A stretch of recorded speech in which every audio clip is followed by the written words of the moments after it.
Hello guys, আজকে আসছি আমরা সুন্দরবনের ভিতরে গোল ফল কাটতে যাব একটু পরে। যে গোলের যে ফলটা হয় সেই ফলটা আপনাদের দেখানোর চেষ্টা করব। এই গোল ফলটা খাওয়া যায়, অনেক খেতে অনেক সুস্বাদু। চলুন আপনাদের সঙ্গে শেয়ার করা যায়। এগুলো হচ্ছে গোল গাছ, আর এটা হচ্ছে গোলের ছোট ফল। এগুলো ফুল, আর এটা হচ্ছে ছোট, এখনো বড় হয় নাই। আর ওই সাইডে যেগুলো দেখা যাচ্ছে ওইটা হচ্ছে বড়। আচ্ছা দেখাই দেখি এটা বড় আছে। আমি কিন্তু পুরোটা জঙ্গলের ভিতরে এখন, যে এখানে যে প্রচুর গোল বাগান, এগুলো কিন্তু হচ্ছে মূলত এখানে গোল বাগান। আর গোলের গাছের যেখানে ঝাড় তৈরি হয় সেখানেও অনেকগুলো করে আস্তে আস্তে ওখানে ভরে যায়, গোলের ঝাড় ভরে যায়। এই হচ্ছে গোল বাগান। আর যে অনেকেই গোল ফল কেটে কেটে খেয়ে ফেলছে এখান থেকে।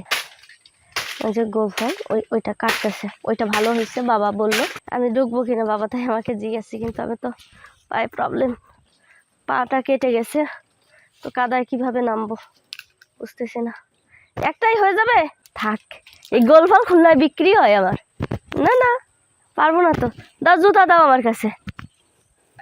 হ্যাঁ, প্রতিটা গাছে অনেকগুলো করে গোল ফল, মানে এক একটা ঝাড়, তো ঝাড় হিসাবে এক একটা ঝাড়ে অনেকগুলো করে গোল ফল আছে। যে গোলের মানে এই যে গোলের পাতা, এগুলো দিয়ে এখানের মানুষ ছাউনি তৈরি করে, ঘরের ছাউনি। আমরা যে বিল্ডিং এ থাকি বা যে টিনের ঘরে থাকি, এগুলোর থেকে গোল পাতার ছাউনির ঘরে যে কি শান্তি আপনাদের বোঝানো যাবে না। কারণ গাছের পাতা তো এসি রুম যেটাকে বল, প্রাকৃতিক এসি হচ্ছে গোল পাতার ছাউনি ঘর। এখন আরো একটি গোল ফল কাটতেছে দেখতেছে যে কেমন, কি পাকা নাকি বেশি?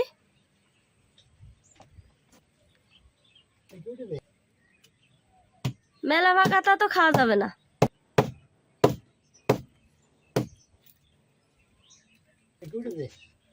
অত পাতা নেওয়া যাবে না,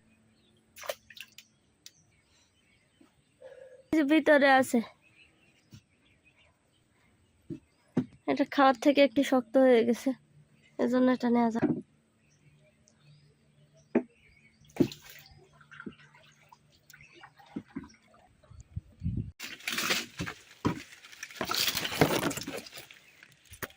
নিচ্ছি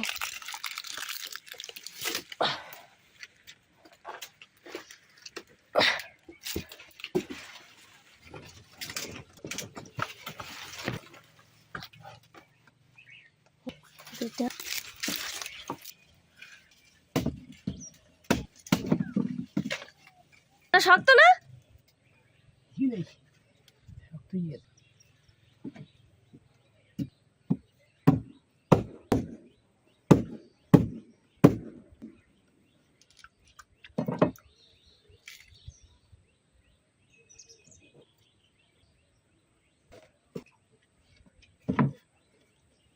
শক্ত কি করবা?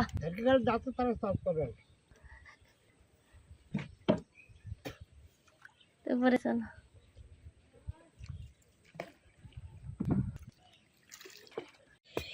এই যে আমাকে একটা দেয়া হয়েছে, আমি এখন এইটা খাবো। বের করে নিই। অনেক সুন্দর, সেটা কিন্তু অনেক সুন্দর।